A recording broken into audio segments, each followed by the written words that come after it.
आज़ादी के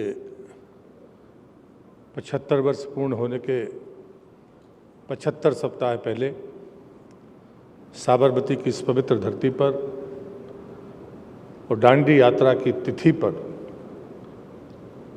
हमारे यशस्वी प्रधानमंत्री, जिनके मार्गदर्शन में आज़ादी के 75वें वर्ष पर आने वाली शताब्दी तक के रोड मैप को बनाने की तैयारी है, मैं उनका संस्कृति मंत्रालय की तरफ से, भारत की जनता की तरफ से, गुजरात की सरकार की ओर से आपका हार्दिक अभिनंदन और स्वागत करता हूं। इस कार्यक्रम में गुजरात के राज्यपाल माननीय आचार्य देवव्रत जी, गुजरात के मुख्यमंत्री माननीय श्री विजय रूपाणी जी, हमारे संसद में वरिष्ठ साथी सांसद CR पाटिल जी, साबरमती ट्रस्ट आश्रम के हमारे आदरणीय कार्तिकेय सारा भाई जी, आदरणीय श्री अमृत मोदी जी, अहमदाबाद के महापौर माननीय किरीट परमार जी, यहाँ पर उपस्थित सभी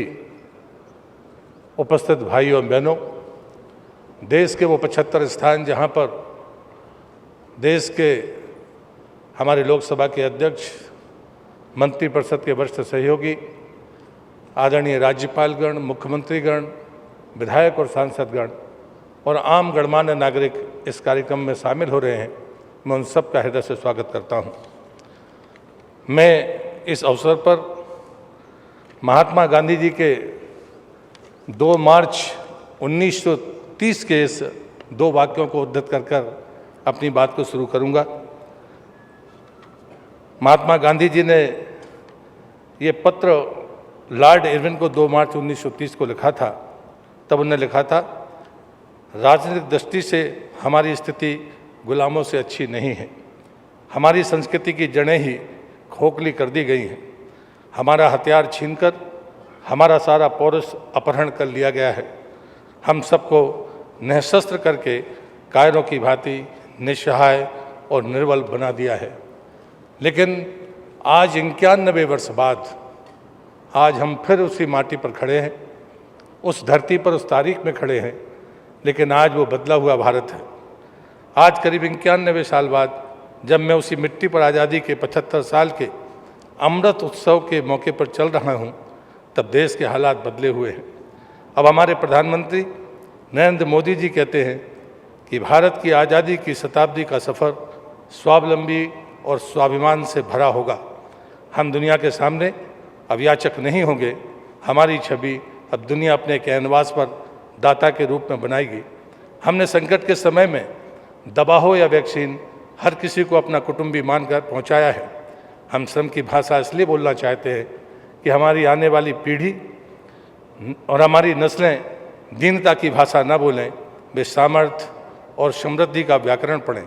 प्रधानमंत्री जी का कहना है, देश जब आज़ादी का 100वां वर्ष महोत्सव के रूप में मनाए, उस समय हम गौरवहीन या निर्बल नहीं होंगे, बल्कि पूरी दुनिया के सामने हम एक ऐसा उदाहरण प्रस्तुत करेंगे जिसके विजय के गीत दुनिया के हर आंगन में दोहराए जाएंगे। हमारा संस्कृति का वैभव गान हर दिल में होगा। मुझे अच्छी तरह से एहसास है कि मैं महात्मा गांधी के पदचिन्हों पर नहीं चल सकता, पर मेरी वो सामर्थ्य मुझ में नहीं है, लेकिन उन पदचिन्हों को नमन करने का अवसर आज यहाँ पर हमें मिल रहा है। इस अमृत महोत्सव में हमारे पदयात्री जो गुजरात की धरती से हैं, वो 81 लोग आज साबरमती से दांडी तक की यात्रा 5 अप्रैल को पूरा करेंगे। एक दूसरा ग्रुप है जिसमें 14 राज्यों के प्रतिनिधि हैं और 91 लोग हैं, वो 75 किलोमीटर की यात्रा करेंगे जो साबरमती से नाडियाड के आगे तक की होगी। मैं उन तमाम पदयात्रियों को भी हृदय से स्वागत और अभिनंदन करता हूँ। उन तमाम कलाकारों को जो देश भर से यहाँ पर आए हैं, मैं उन सब का भी हृदय से स्वागत और अभिनंदन करता हूँ और आपसे यही प्रार्थना करता हूँ कि प्रधानमंत्री जी के उस संकल्प के साथ हम चले, जहाँ पर सरकार आयोजक नहीं होगी, आयोजन में भागीदार होगी, जनता इस जन्म महोत्सव को मनाएगी, ये आंदोलन जन्म महोत्सव बनेगा। इसी प्रार्थना के साथ मैं पुनः प्रधानमंत्री जी का अभिनंदन और आभार व्यक्त करते हुए अपनी बात को समाप्त करता हूँ। वंदे मातरम।